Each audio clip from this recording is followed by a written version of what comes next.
Ассаламу алейкум достар, кутман күн. Бүгін 19 июнь 2020 жыл. Бізде бір жұмадан бері гилас терім. Гилас сезону болот аткан учур. Алибек али менен, Жаныбек жаны менен. Арким өз иши менен элек, бош жүргөн эч ким жок, ашарчы дагы жок. Өзүмдүн классикалык багымдын үстүндө гилас терип аткан убагым. Бүгүн 10 челекти зорго мына толтурайын деп атам. 10 челек буюрса. Эгер 7 килограммдан чыга турган болсо, анда 70 килограмм бүгүн гилас тере алдым деп ойлойм. Бүгүн айтайын дегеним классикалык бактын кыйынчылыгы жөнүндө айткым келатат. Мына баштан өткөн таап деп айтып коет бизде. Мына азыр турган жерим 7-8 метр бийиктикте турам азыр.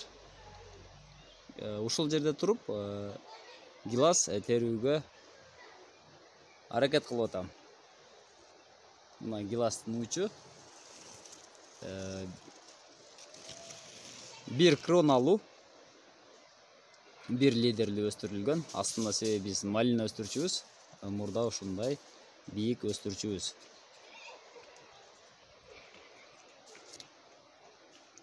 Бул жерде асылып, жип тартып, бир топ кыйынчылыктары болот.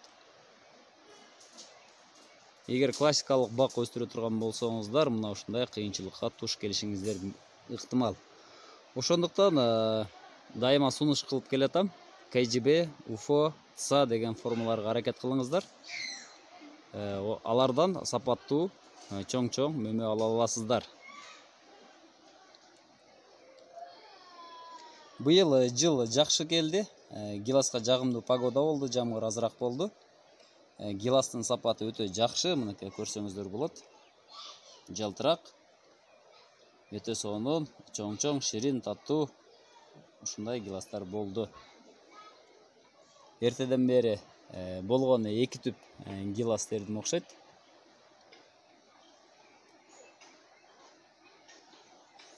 Мына достор, классикалык бак өстүрө турган болсоңуздар, анда ушундай нерсе сиздерде дагы болушу ыктымал. Классикалык өстүрсөңүздөр дагы мүмкүн болушунча 5 жыл аябастан кесиңиздер, кыркыңыздар. Гиласты биз күздө, кышта, эрте жазда кеспестен гиласты тери бүткөндөн кийин кесилет. Мына ошондо өйдөгө өсүү токтойт дагы, жанына карай өсө баштайт. Өрүк, гилас, бадам булар жазда кесилүүчү болуп эсептелет. Данектүүлөр булар жазда кесилиш керек.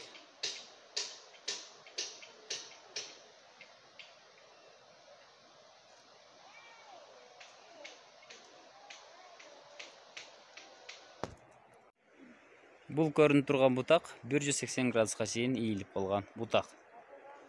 Мына ийилген, карыган бутакта мынакей биринчи башындагысы учунда мөмө бар, чоңураак, ылдыйлап көрөбүз.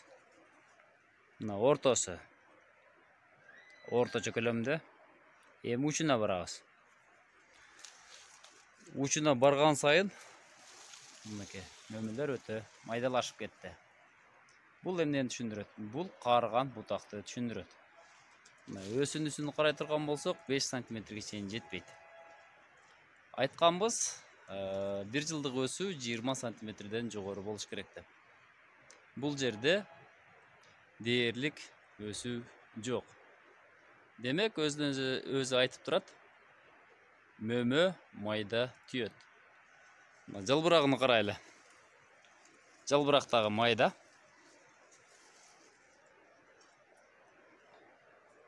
Мына достор, бул гиластар учунан гана жакшы, эң учунан гана жакшы мөмө түйөт дагы. Ылдыйга ийилген бутактары барып мына ушундай күнгө бышпай куруу үстүндө болот. Мындан жакшы мөмө ала албайсың. Ошондуктан классикалык болобу же интенсив бак болобу, баарын бутакты алмаштырып туруш керек болот.